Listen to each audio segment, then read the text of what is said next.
Oui, Monsieur le Président. Donc Oui, ce vœu porte... Oui, vous m'entendez bien? oui, allez-y. Ce vœu porte sur le soutien nécessaire à l'usine Thales AVS de Thonon-les-Bains. Donc cette usine compte 316 salariés et le site pourrait être menacé à court ou moyen terme de fermeture. Thales, c'est le premier employeur privé de Thonon-les-Bains et le deuxième du Chablais. Évidemment, la disparition de ce site serait désastreuse pour le tissu économique local. C'est un site qui est spécialisé dans la production de tubes électroniques et c'est une entreprise qui a subi de plein fouet la concurrence chinoise qui met sur le marché des produits à bas coût. L'entreprise a ainsi annoncé une baisse potentielle de son chiffre d'affaires estimé à 40% à l'horizon 2022-2023. Et puis à cela s'ajoute depuis un certain nombre d'années un manque d'investissement de la direction, notamment dans les activités de R&D et de diversification.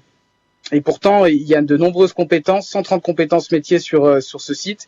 Et c'est une usine qui a un potentiel industriel élevé et qui, évidemment, a un rôle majeur à jouer dans l'attractivité du territoire, dans cette zone industrielle du Chablais. Aujourd'hui, ce sont ces 143 postes qui sont menacés. Et donc, les salariés sont inquiets et les syndicats qui les représentent également, en craignant une fermeture du site malgré des possibles transferts d'activités qui sont envisagés du site de Vélizy vers Thonon, mais cela ne sera malheureusement pas suffisant. Il nous appartient de défendre nos sites industriels dans la région. Ce qui est en jeu, ce sont les emplois de ce bassin, les sous-traitants et évidemment derrière l'humain et les familles. Le Chablais se doit de maintenir et de créer de l'emploi sur son territoire pour ne pas dépendre bien uniquement, par exemple, de l'emploi frontalier ou de l'activité touristique. Donc, c'est vraiment important d'avoir cette activité industrielle. Au surplus, il n'y a pas de fatalité. Des solutions sont envisageables à condition que Thales et ses actionnaires en aient la volonté. Et sur ce point, rappelons que l'État détient 25,7% du capital de cette entreprise.